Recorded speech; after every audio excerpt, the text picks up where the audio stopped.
Hello everyone, welcome back to another Joseki video. Today we'll be covering the 2-space high extension enclosure for the corner. So in the last lectures we covered the small knight enclosure and the big knight enclosures, and we realized there are a lot of question moves that our opponent can ask us, by attaching to us, by trying to make our corner over concentrate, or immediately causing some fights.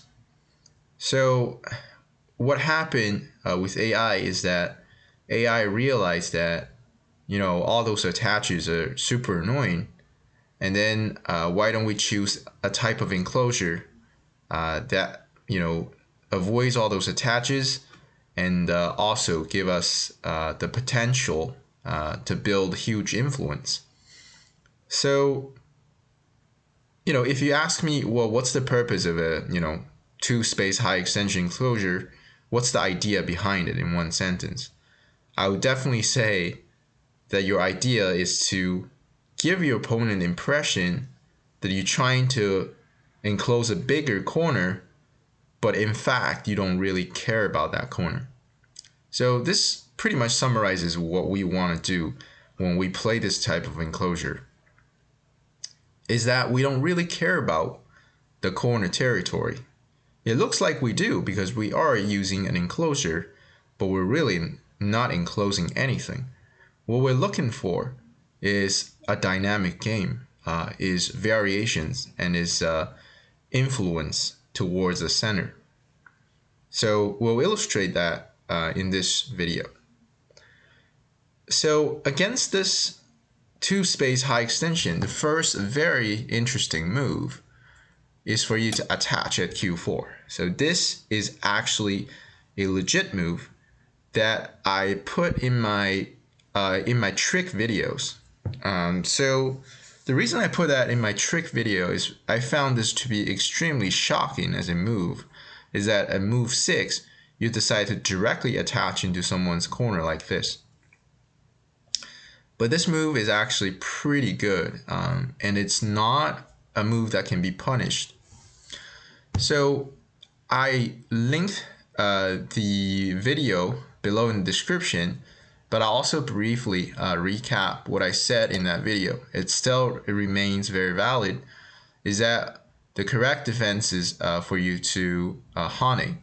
So white's only move is the cross cut in a corner. This gets already complicated. If you look for simplicity as black, you can extend out like this. White's gonna Atari, and then black extends out. White's gonna crawl a second time. Here as black, you have two choices. One is if you really like territory, you can Atari in the corner. White is not going to connect because after this, everything got squeezed on the second line, and that's just miserable for white. White will flip Atari, forcing black to take. And then remember, as white, you don't want Atari right here because black can pincer you from behind. Even if you get this in Sente, realize that your group still does not have two eyes. So they have to run for their life and they'll be attacked for a long time. And it's very easy for you to lose the momentum of the game. So this looks like a very painful move to make for white, but that's the correct move. And then this also looked like a very painful, it's an Atari that you really want to play, but you can't play right now. You have to settle with some sort of base right now, so you don't get pincered from behind. All right, so this would be kind of the end of the Joseki. It started with 2 stones for black in a corner, so white is okay with this result. It looks like black is locally better, and in fact he is. That's because he started with 2 stones. So white can definitely settle with this variation. If you are not such a territory lover, you can also build your influence by extending at R6. So now white is going to extend down onto R2 and then make the corner lift. And then you can add an extra move to pressure the corner and also enclose the side. This would also be an even game moving on for both sides.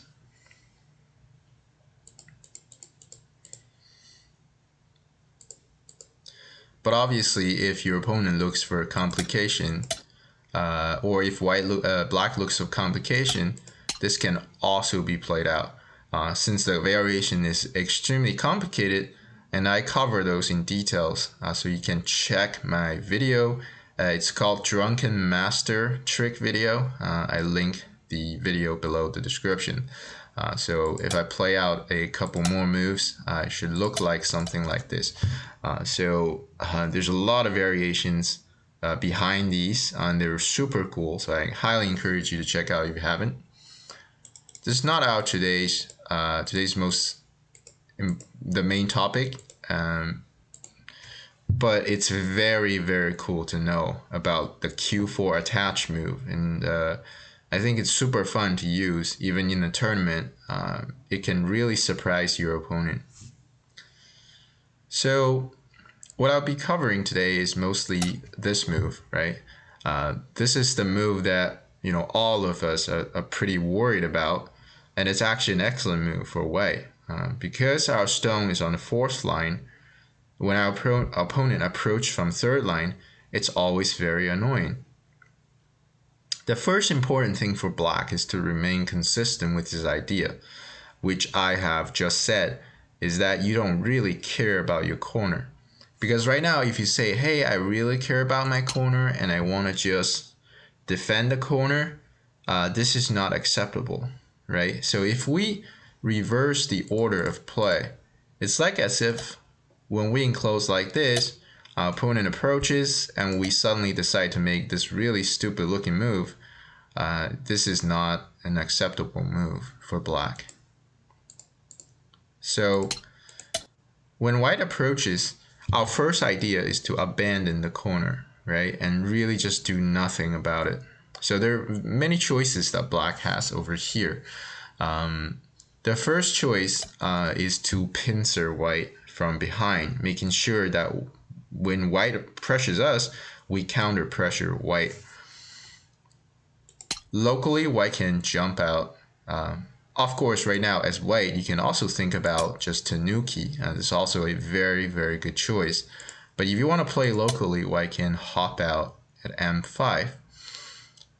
If black kicks, now to sort of, not to protect the corner, but rather getting rid of the roots and forge an attack on the white, something you need to look out for is this kind of variation that white can play, is that this point, if white actually peeps over here, black needs to counter attack by cutting off the connection. If you just respond to everything that white does, this is an excellent result for white, and this is a really bad outcome for black. So make sure you don't answer everything. Rather, you should just hop out, whether you want to hop out with a small knight or just jump out, and then you can pretty much fight white over here. This is a very unclear game moving on. It's very, very dynamic, very hard to manage for both sides. So yeah, I don't recommend this for black, nor for white. I'm just presenting the potential outcome, even outcome actually for both sides.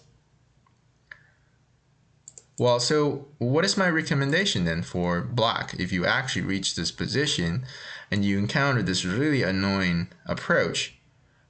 So first of all, we need to be very consistent with our idea. If we decided to give up the corner, we have to give up the corner, right? Because as I said, things like trying to protect the corner, they're terrible ideas. So first thing first, we can think about Tanukiing, right? We can just ignore what white is doing. This is an excellent choice.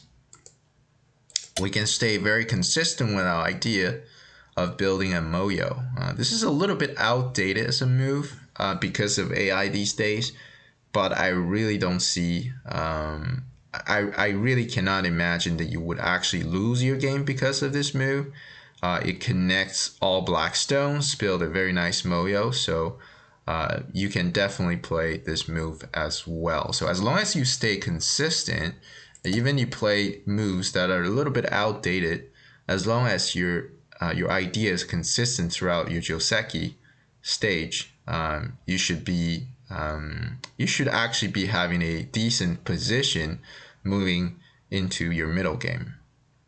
But that's not the end of the talk, because white does have follow-ups. This is why this high 2-space extension is quite hard to manage. So the correct follow-up is for white to now attach a Q4, and that's always a follow-up that white has locally. Against this move, I don't have a personal recommendation. I present two main variations for my viewers. The first one is the Hane on the outside.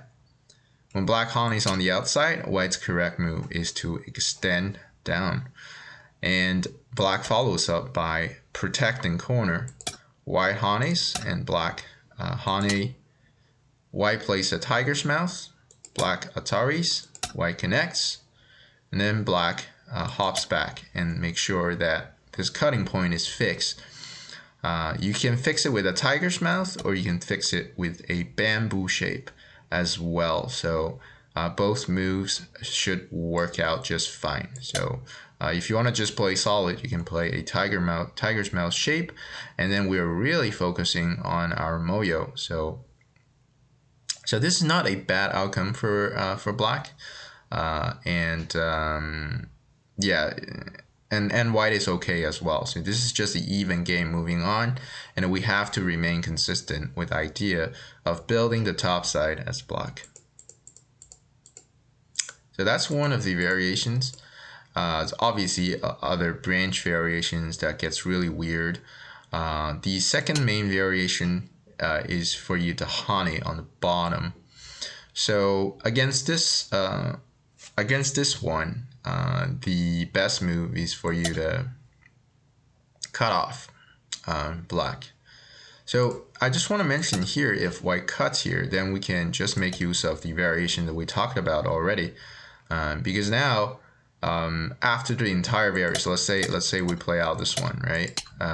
Let's say this is played out, then all of a sudden we can see this M3 stone. It looks really weirdly positioned because black is super solid, right? Black is completely alive, super solid, and our stone is just facing a cliff, right? Next, it's black's turn, and black can just counterattack, and then all of a sudden the M3 stone is under a lot of pressure. So that's why white does not want to choose the crosscut in the corner. So I just want to clarify that. White's correct move is to forge a connection between this stone and your M3 stone as a supporting stone. Black obviously needs to cut this off and then connect in the corner, making sure there's no weakness. White is forced to drag the stone back, otherwise this cut would be meaningless. And here white basically has two choices. They're not hard to manage. One is for white to push up. Now black needs to escape these three stones. White treat these two guys very lightly and just hops out. And then black finishes off by killing these two guys.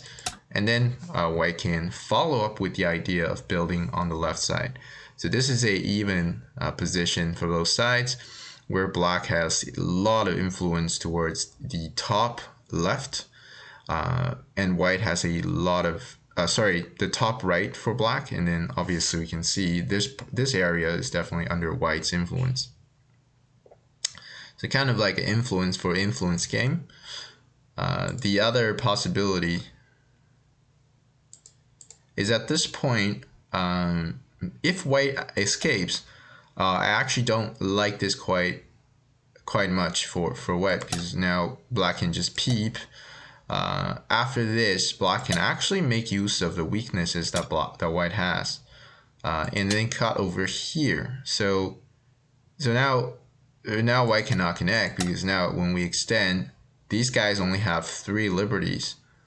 So they're not going to be able to fight any of these groups. So white's only choice is to capture and then take. So this is more or less even as well, except white is actually a little bit heavy over here with the 4 stones. The next move, white needs to immediately settle. If he still follows up with the original idea, when black gets this vital point, looks like these 4 guys are dead pretty much, and then black is able to have huge influence over here. So white's correct idea is to immediately destroy all the influence. Black has many follow-ups. Black can keep pressuring. Black can take more territory, and then the freedom is yours. You can play whatever you want from here. So that's what I want to say about if white just pushes you over here at m4. This is a perfectly valid variation. It's the main line. The other main line is for white to connect at n3. The idea is to not leave any weaknesses. The possibility of losing 2 stones.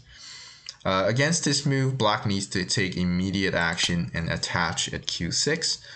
This puts max pressure onto white.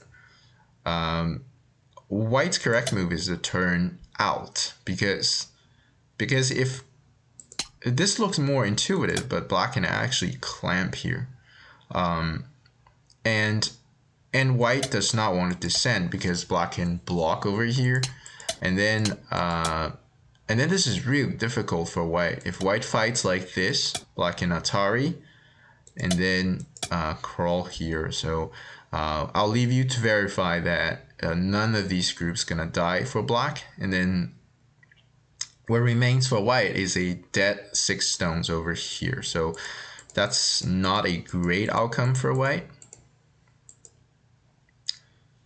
On the other hand, if white gets out right now, these 2 guys are actually more solid than before. So this is a decent outcome for black.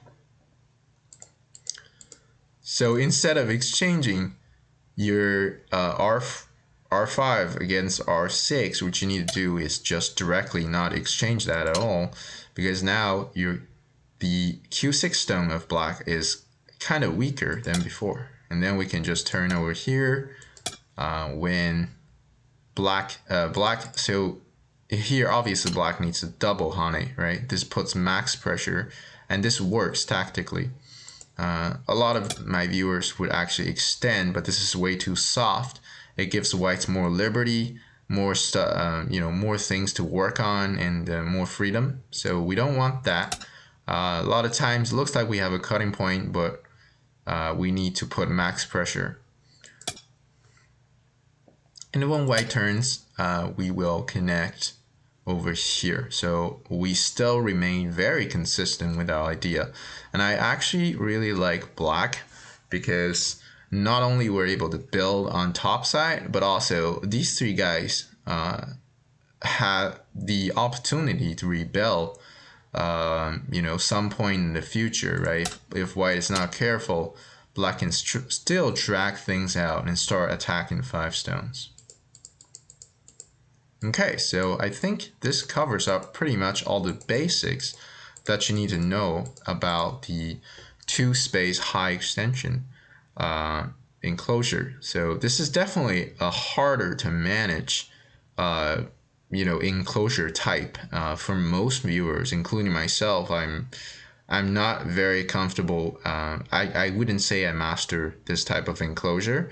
I understand its basic ideas, and I make sure that I choose the simplest variation when I'm playing against this type of enclosure. But I think it's always fun to try things out, to try things that you don't know. Maybe you don't like this type of position, but why not try it out? Maybe at some point you discover you're more of a fighting, more of a fighter, you're more of a moyo player, as you level up, right? There are actually people who feel this way. You know, at some point in their Go learning stage, they realize they love Moyo and they love to build. And Yeah, so always try things out. As long as you know the basics, you know how to settle with basic positions and not just immediately lose the game or fall into some sort of traps. Uh, it's gonna work out in your game. All right, so I hope you enjoyed the video. Don't forget to like and subscribe to the channel, and I'll see you